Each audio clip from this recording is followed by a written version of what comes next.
You know, if I keep on worrying about the sound, this video will never get done, so I just have to use the old adage, it is what it is, and then pretend I'm fine. I recently forced myself to do something I wouldn't wish on my worst enemy. I beat Max Payne 3's New York Minute hardcore mode, and I loved every second of it.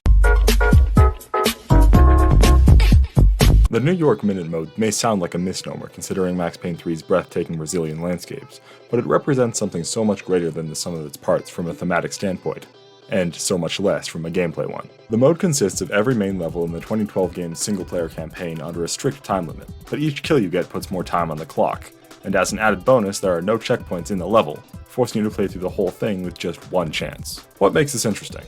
Well, I'll try to explain that over the next 12 minutes, if I'm lucky. This mode was very different than the New York Minute mode in Max Payne 2. The first two Max Paynes were released in the early 2000s, developed by Remedy Entertainment and published by Rockstar Games. The first game was made with a budget of about 2 cents. The game's lead writer infamously acted as the face model for the game's protagonist, but it was somehow massively successful in spite of its limitations, spawning a sequel with a much higher budget with which to do whatever. This included side modes such as New York Minute, which is literally the main game except there's a stopwatch now.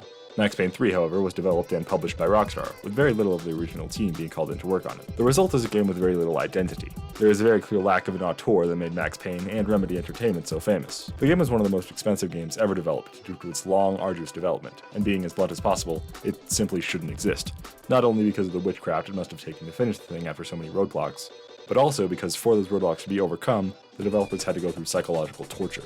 Instead of valued employees, a sentiment grows that they have lost not only the sense of being valued, but turned into machines as they are slowly robbed of their humanity. Max Payne 3 is a vile game. It takes itself so overly seriously in its greediness and violence, it acts as a parody of itself at several occasions. But here's the thing, that's not all that exists in the game. Like I said, it comes across so disorganized in its narrative, it's very hard to take seriously. And at the peak of it all is the New York Minute mode. The arcade mode certainly tries its hardest to smooth off all the rough edges that make this game so unique. But it fails because the game is too unique. Despite costing so much money, having your workers all be clinically sleep-deprived and severely depressed doesn't make them the best at programming a polished, clean product. The complaint most often lodged of the game is that you can't skip the cutscenes. Usually I would scoff at that viewpoint, but it does make sense given the game's main purpose as a fast-paced third-person shooter. I always found the criticism odd, however, because you're supposed to be able to skip the cutscenes. From what I can tell with my very limited experience in programming, the game's insistence that all of its cutscenes are rendered in engine in real time makes the game totally freak out. The loading screens aren't fake as some people put it, rather they just aren't actually loading anything. In a lot of games, whatever isn't in the player's view is culled so that it doesn't take up too much space in RAM. And in Max Payne 3, this kind of technology would be in its infancy, making it very inconsistent. Look at this cutscene where you can't skip it until the second the doors kicked open and surrounding landscape is loaded in. What does this have to do with checkpoints? Shut the fuck up! New York Minute as a mode seems to exist in opposition to these limitations. The mode is very clearly an afterthought, only the first half of it being clearly playtested. 3 of the game's 14 levels have been split into 2, each for reasons which make very little sense outside of the specific length of this cutscene restriction. In Chapter 4, there is a very long unskippable cutscene going from Max's favorite bar to Max's apartment, and there is no gameplay reason to split this into 2 parts outside of bypassing the cutscene as the levels in New York Minute typically begin as soon as the first combat encounter. In Chapter 6, a bomb goes off halfway through, fully warping the level in one of the most extreme transformations any one locale has. It's just about the only time a loading screen actually has to load, so it gets split into 2, despite the fact that Max is very much incapacitated after being blown up.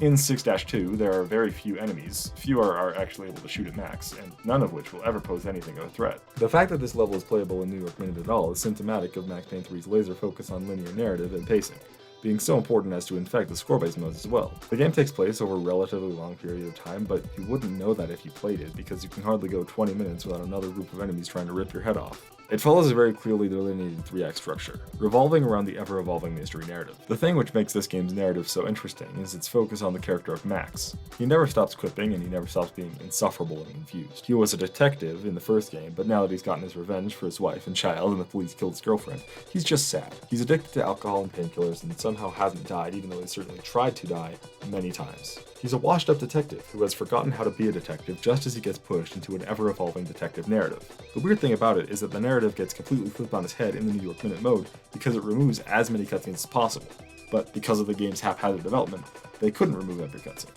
They just couldn't do it. The artistic intent of the mode doesn't matter, as the experience has been effectively translated into what people wanted this game to be, a linear shooter with fairly few cutscenes and a straightforward story. As I said, Max Payne 3 is a sort of character study of Max, seeing his mental state continuously decline as the situation becomes more and more desperate and confused. Mid-level cutscenes will usually be situations to explain where Max is and where his enemies are, as well as clues as to who they are. In between levels, cutscenes act as time to let the player calm down and process the information they've been given so they can have a fuller understanding of the situation. And that's just in the basic mode, limited to singular levels as opposed to the New York Minute Hardcore mode. The New York Minute Hardcore mode is the same as New York Minute, but you have to do every level in a row without dying once.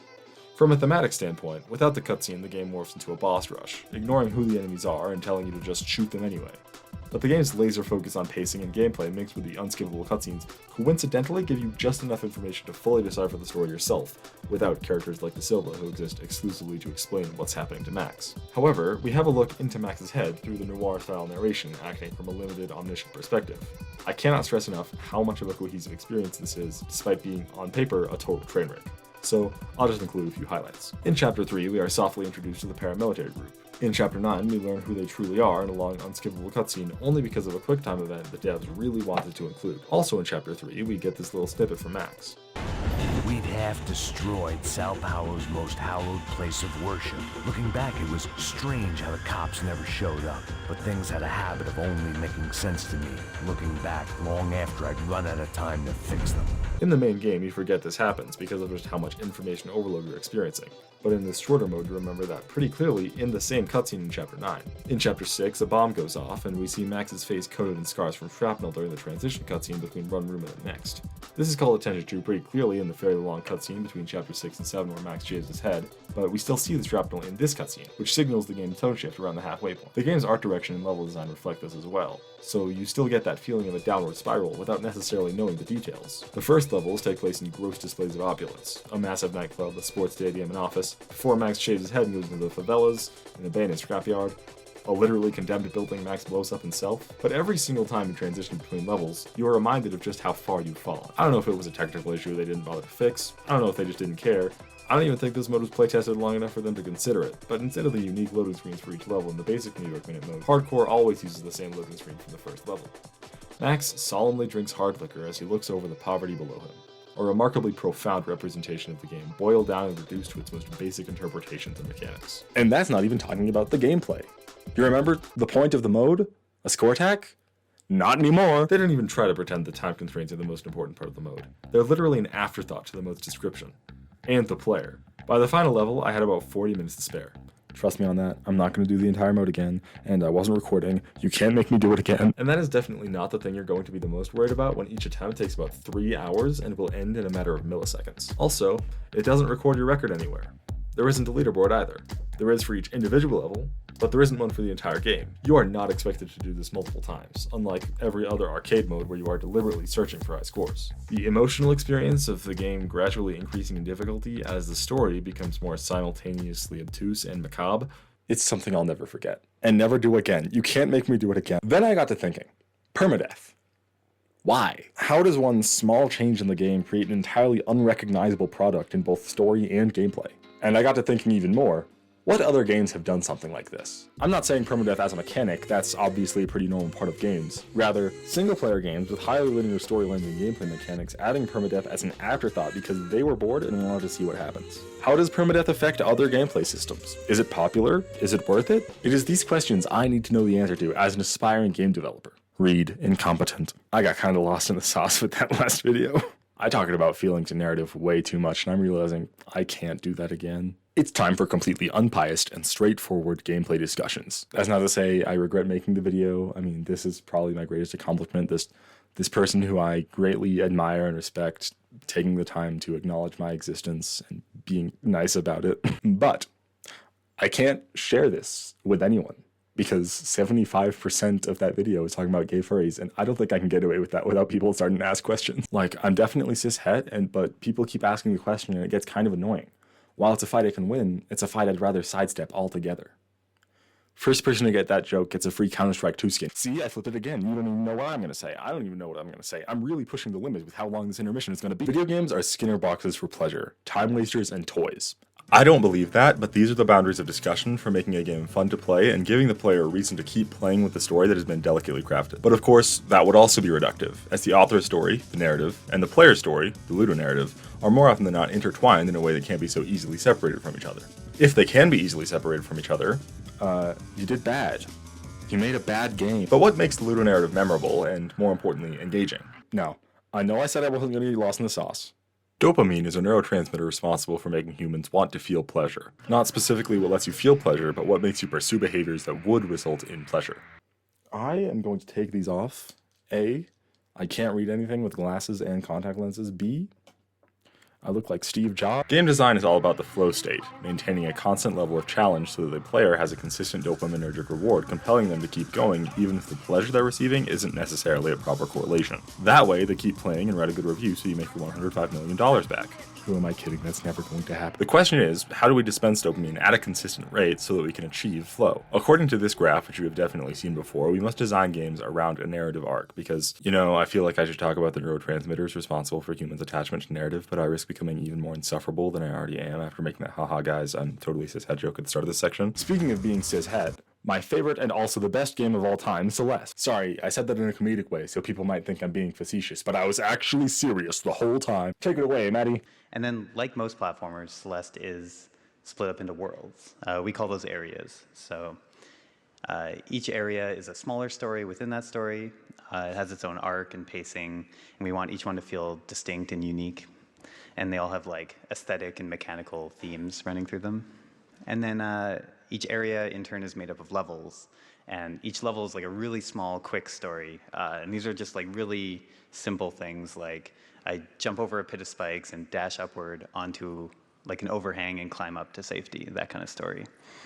And visualizing each piece as a story is basically acts as our anchor to like center all of our design decisions. Obviously, Maddie's genius is beyond question, so we can use this method of fractal storytelling to understand what makes games engaging. Utilizing humans' natural desire for conclusive narratives in combination with difficulty scaling and progression, we can understand that the way to maximize dopamine and get the player to appreciate their own unique ludonarrative in relation to the developer narrative is to persistently give them a series of micro-choices to create their own miniature narratives. Except, we're missing something. Why should the player care about difficulty and progression and the miniature choices they make on a moment-to-moment basis? While we're still in the story is irrelevant box, we need to make the basic gameplay loop of difficulty feel good. I'm now going to be borrowing a lot of writing from Jonas Trioler, creator of Will You Snail's very excellent game design videos.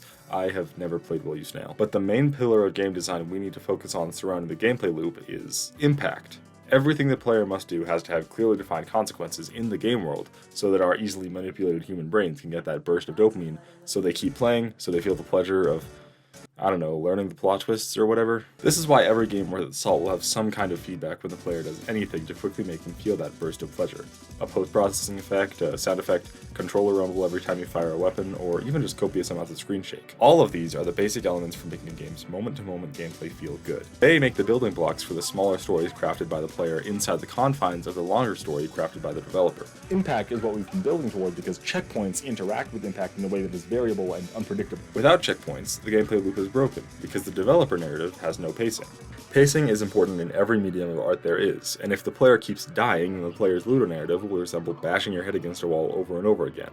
There's no pacing because of how much of their time is spent redoing the same thing over and over without variation. There's one thing I haven't mentioned about Max Payne 3's New York Minute Hardcore mode. It feels a lot like Hotline Miami. Like a lot. Every level is a practice of rote memorization of enemy spawn locations, health pickups, which specific quip to wait for, so you know the door to the naked area is finally opened up. And especially the optimal pathway to pick up all those things within a time limit. Not because the time limit actually matters, but because it's exhausting to do the same thing over and over again. After every single death, I exited via Alt F4, unless it was in the first few levels when the progress I'd lost was minuscule, relatively. So why did I try again? With checkpoints, playing basically any game where death is meaningless will result in the most brain-dead and frustrating strategies you can think of. In what other medium could death be the most impactful thing to affect one's life? I'm not sure if that's going to read as a joke or not. Is it a joke? The impact of death in New York Minute Hardcore is nearly unrivaled because of its length and the immediacy with which you die. No, I haven't played The Last of Us 2 grounded permadeath. I have played it on normal with per act permadeath though. Is that really the transition we're going with? Like, I put on the whole costume and everything, and I thought it was going to be more of the video, but we're back to single examples already? No, it's fine. I'm glad to be out of that turtleneck anyway. It's like 100 degrees. Hey, editing Anders.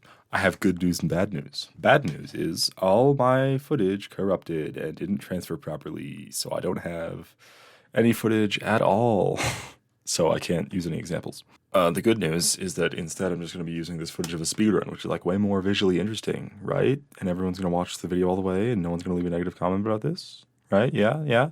No one's going to say a single thing about the audio quality because I can't re-record, and I can't re-record any of this footage either because I have like a brand new deadline that I didn't know I was going to have, which is like literally 12 hours from now as I'm editing this, and I have to finish it like right now, and I don't have any time to redo anything, and no one's going to leave a single negative comment. The Last of Us Part 2 Remastered permadeath. It's hard. Remastered because I can't go back to the original's pathetic 30 FPS, and it isn't on PC yet. But once it is on PC, I promise I will play the game on grounded permadeath for the whole thing. Because, summer sucks. Days go on, and they don't end. Also, I specify Part 2 because comparing Part 2 to Part 1 is like hydrogen bomb versus coughing baby. What was I talking about again? From the get-go, it's important to understand that The Last of Us Part 2, like all games in the survival horror genre, yes, I know that's controversial, I'll get to that later, relies very heavily on impact and negative consequences. There is no better way to unnerve the player than by making their greatest enemy themselves. Me, just now. Probably. Every bullet you fire, every brick you throw, and every resource you burn will probably forever eat away at your soul, making you question, was that the right choice? What if I need that later? Permadeath takes away your most valuable resource, realizing you just wasted all your ammo on missing one enemy and letting him just kill you so you get that ammo back. The effect this has on the game's flow cannot be overstated. As much as it pains me to say it, The Last of Us is clearly trying to emulate a cinematic experience, and it's important for the player to get the best cinematic experience underneath those self-imposed, incredibly arbitrary limitations. They have to meet the game where it's at and take the game at its very clearly defined pacing. If you're watching an action film and every time the protagonist makes a tiny mistake, it's probably going to lose a lot of its intrigue once they effectively hit the rewind button. Or literally. I haven't watched funny games, and I'm not going to, because as I said earlier, I'm not going to get lost in the sauce. You may notice something about that last sentence. Or 4 sentences ago. Wow, I really need to learn how to be more succinct. I said The Last of Us instead of The Last of Us Part 2 because I was actually trying to criticize the coughing baby there. The Last of Us 2 is so much better. The Last of Us 2 isn't trying to be a film/HBO series so basic and bland and boring and infuriating it can be translated into a limited HBO series and be way better than the source material. I'm really excited for how much Series 2 of the HBO show is going to suck because it's actually a good game that utilizes the advantages of its medium. The Last of Us 2's combat encounters aren't designed to have a clear path going from point A to B. Rather, they take place in massive arenas, and the player has many choices to take care of each enemy. Sure, bullets are always going to be the dominant strategy, but they're actually severely limited, and you only have a few guns on your person at any given time. Unlike Part 1, where if you run out of bullets for one gun, you switch to the 9 others you have. I hate Part 1 so much. The result is that during permadeath, the player is often forced to act out of desperation, rather than the meticulous planning gained from running directly into the enemy, further enhancing the horror elements and the player's attachment to the character they're playing as in a way that is only possible in video games. Before you ask, I haven't played The Last of Us Part 1's PS5 remake. It's $70. I know it has permadeath. I don't care. Did it add the roguelike mode No Return, perfectly exemplifying the design decisions which make The Last of Us 2's combat so invigorating and clearly defining the moments which make the game so wonderful through its weaponization of death, not only being sent back to the beginning, but being sent back to the beginning of an entirely different world with all your rewards taken away from you and replaced with that of which you have no control over? I didn't think so. Speaking of roguelikes. Roguelikes suck. Sorry. That's reductive. I like a lot of roguelikes, just not because of their gameplay, because roguelike gameplay more or less always sucks. Hyper Hell, you kill Ronald Reagan as the final boss. That game's kind of fun. Splatoon 3 Side Order is the best roguelike pretty much ever. I wrote a whole thing about it, but I mostly enjoyed it because of gay. Post Void is peak. No caveats on that one. No Return was how I segued this whole thing, but I already said most of what matters. Okay, I don't really like talking about roguelikes because I don't like playing them, but they are important for this discussion, so I will be talking about Hitman Freelancer, and you won't say anything about how it's not a real roguelike or whatever because you're a loser. Okay, cool, got it. Hitman is an immersive sim. I have gotten into arguments with strangers about this before, so I didn't even think about leaving a comment arguing against that. The game consists of, what else, hitting on men. Assassinating targets. Every single level has the exact same objective. Make person X and person Y's collective person die. How? I don't know, man. What makes Hitman distinctive is its genre. As an immersive sim, it is mostly designed around interlocking systems acting in ways that cooperate with each other underneath the player's control. The devs don't know how the player is going to kill the target outside of a few specific interactions designed mainly for the 1% of the player base who actually care about the story. It's me, I care about the story, but I can't publicly express that fact without being arrested. Berlin is the greatest level in video game history, and it's not particularly close. There is one criticism I have of it though. It's based on several Berlin nightclubs, most notably Berghain, and while most of it is lovingly recreated, they failed to recreate the gay sex room for gay sex. Like, they already have that blend-in mechanic. What if there were, like, for you stockades to blend in with to hide from guards, or, like, Chase and Flynn showed up and began.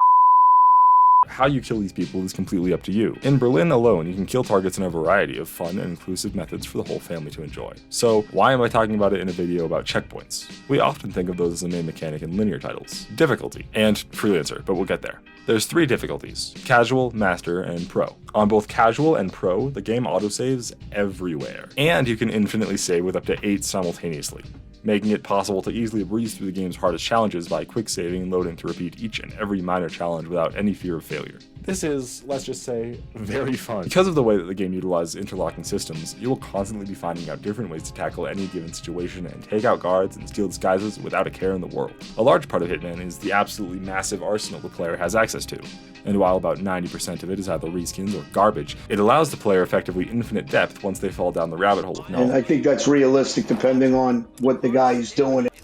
Yeah, that's what I would have did.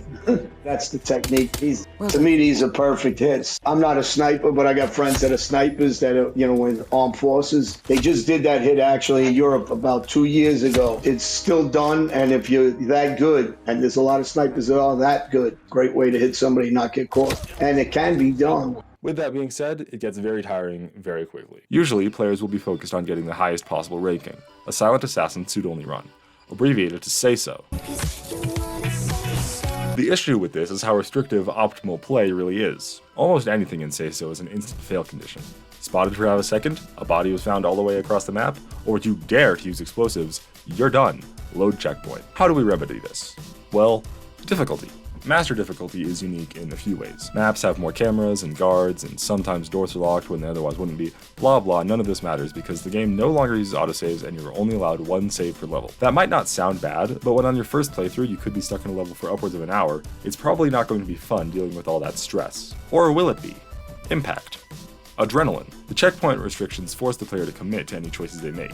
If they kill the first target in a messy way which makes the other targets more alert, getting shot with a gun. Get to the roguelike part. Okay, shut up. The game has a roguelike mode, Freelancer, which uses the pre-existing maps in the world of Assassination Trilogy and completely flips them on their head by inputting completely random, side note, not really random, it's a whole thing, targets and forcing the player to make a series of choices on the terms of engagement. This is more of an expanded version of the systems in play during a basic Hitman level. No matter what situation you're in, there are always several small choices that will drastically affect the future decisions you can make in a way that is far more influential than, say, going left to right in Max Payne 3, or even just dropping the pretense of stealth in The Last of Us 2. Hitman Freelancer is notable not only because of the randomized elements in both target locations, challenges, and gear, but also because it doesn't have any checkpoints, like at all.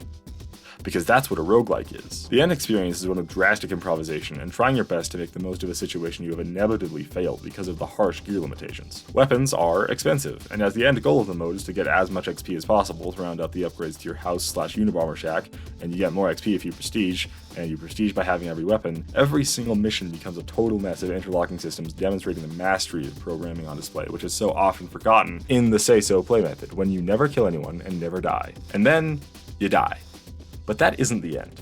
Unless you're on an alerted territory, then you're gone. Alerted territories are random, they're basically the same, except they use the master version of the map with more cameras and guards and stuff. When you die in a regular mission, you lose whatever gear you brought in, unfortunate, but more importantly, every other territory becomes immediately alerted. Dying isn't a reset button, but another mistake you'll forever have to deal with the consequences. And by forever, I mean till the end of the next syndicate. There are 4 syndicates in a campaign. Did I mention that it's impossible to talk about this game succinctly? But hold on. Is this just a me problem?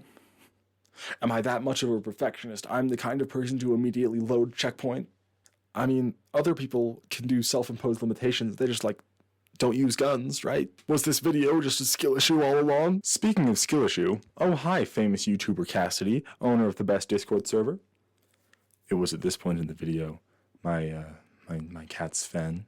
He's named after my great-grandfather. He's a very good boy. And my cat was going to show... Here he is. In the editing bay, here he is.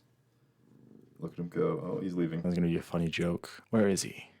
Where is that little fella? Cassidy will be acting as a case study because of her unique Hitman challenge. I just really hope it isn't absurd or anything. Suit only. Randomized kill conditions. Master difficulty. Go back to the beginning of the game each death. Cassidy never did end up finishing this Hitman challenge of considerable... hold on. unreasonableness. At the end of her first livestream, she gave up on the challenge and came back the next day with a new stipulation. For each season, she would get a checkpoint. Once she got past Hokkaido, a checkpoint. Once she got past Haven Island, a checkpoint. Once she got past the Carpathian Mountains, game's done. Capitalism is over. We killed it with a silenced shotgun. Go us. And, as is the case for this entire video, we must overanalyze something simple so that we may understand it better in the future. The challenge run is perhaps the perfect representation of the ludonarrative-dev narrative dichotomy. As the objectives are chosen at random, it's up to the player to honor the external website with no bearing on their score. Just their pride. They already understand the dev narrative, and they're actively destroying it because, I don't know, it's fun? Obviously, I'm not one to disrespect the dev narrative in this way. I just said I liked how Max Payne 3 doesn't let you skip the cutscenes, but it is in this representation of pure gameplay we can truly observe what makes checkpoints so tantalizing to ignore. The suit-only requirement especially seems designed to boost any impact a mistake makes. Not only do you have to deal with the ensuing gunfight if you get spotted, you will also have to deal with the rest of the guards on the map being at heightened alertness because you can't change disguises for them to forget what you look like as the only bald man in Brazil. But here's where I pull the rug out from under you.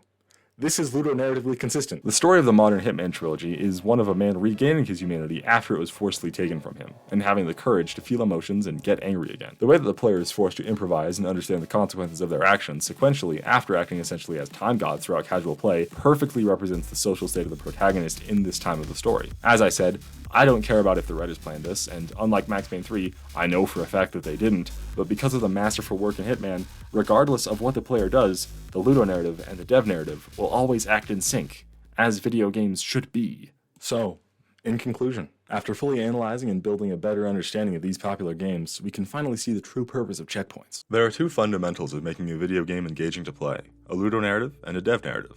The point of checkpoints is to make designated areas for these to intersect and divide. As the dev narrative will mostly focus on a few choke points and designated areas, the player's ludonarrative will focus on their own ingenuity and skill regarding the game's base mechanics. Checkpoints allow the player to experiment with their own knowledge of the game's systems, or just get past an area quickly if it's overly difficult, and allow the dev narrative to maintain a steady pacing so the player never feels too challenged in their own relation to the game's systems. At the same time, however, checkpoints can lessen the stakes if employed too liberally, robbing the player of the feeling of being inadequate which is so central to most games' developer narrative. This video isn't trying to definitively prove that all games should use some form of permadeath, or even that people should use checkpoints more sparingly than they already do, but rather so that we can develop a deeper understanding of what makes video games such an engaging art form.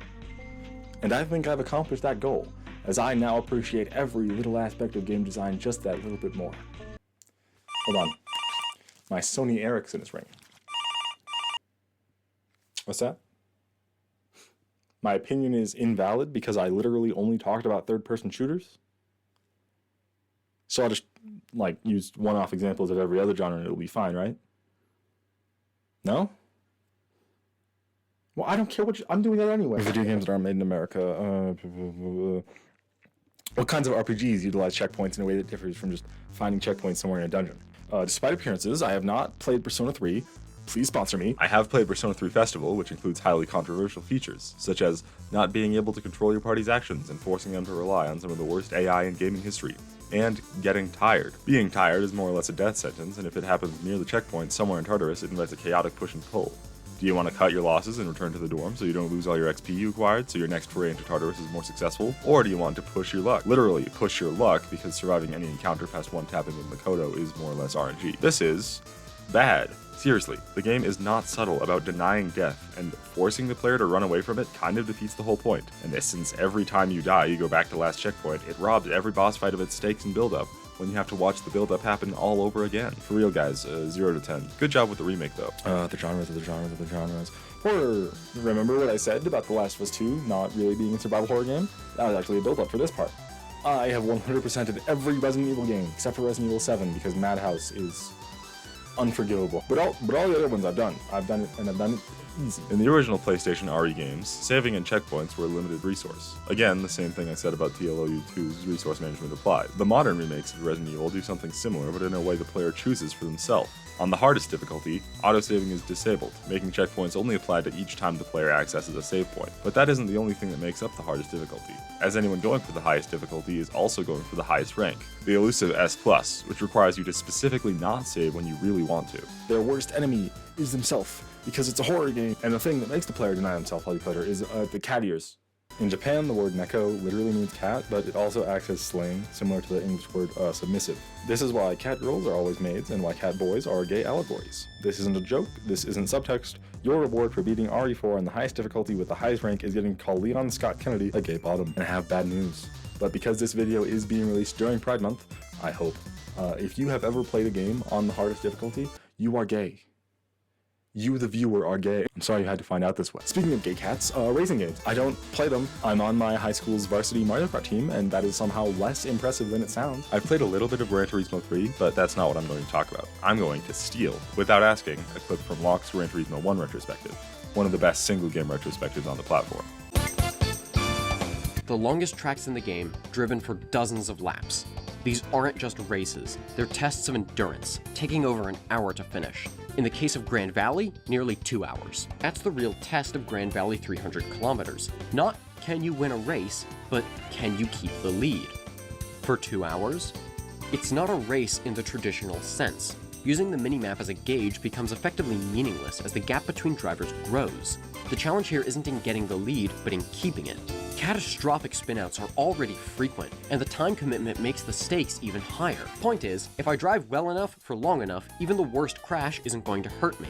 Strictly speaking, this makes the race less intense, but it fits the pacing of the race. The first dozen laps are the hardest, but they have the lowest stakes. Your lead is minimal, and a big mistake could cost you everything. But you're also like, 7 laps in? Keep driving well though, and you'll find yourself with a lead more substantial than a 5-course meal. Great! But you better not relax. You're 40 laps in, and if you lose that advantage, that's an hour and a half of time lost. That dynamic keeps things intense, even in times of near certain victory. And that's where the real is when GT1 calls itself the real driving simulator. Wow, thanks person who I didn't ask about stealing from. You've truly demonstrated my inability to create videos of quality without directly stealing from some of my greatest influences. Speaking of my greatest influences, puzzle games. I don't play them. But they are where this fractal storytelling method is the strongest. You, the player, build your own narrative by spending an absurdly long amount of time on a simple puzzle solution, and immediately feel a sense of progress because you won't have to do that again. A puzzle game with permanent loss of progress on a solution will be antithetical to the entire design ethos, which makes them enjoyable, I assume. I don't really find them enjoyable unless puzzle solving is paired with exploration and combat, like Portal or Zelda. But what about games that aren't strictly puzzlers, but just adventure games? Specifically delineated as games which tell narratives by their aversion to the combat-centered gameplay of AAA gaming. Puzzles may be found in the environment, but often aren't as complex. Literally point and click with the correct object. Without death, what could possibly be done, aside from removing the ability to pause the game or leave it off for some time? But that's also absurd. Surely no adventure game would ever force you to play through the whole thing in one shot.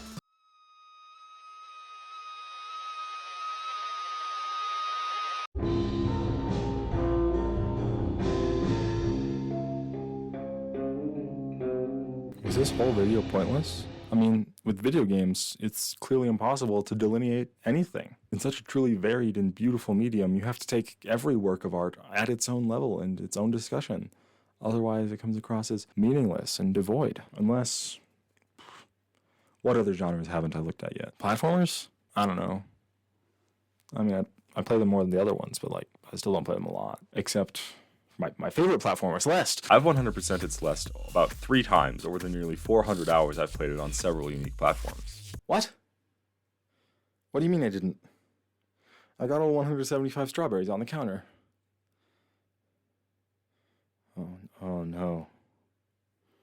Oh no. Celeste became my favorite game when I was just 11 years old.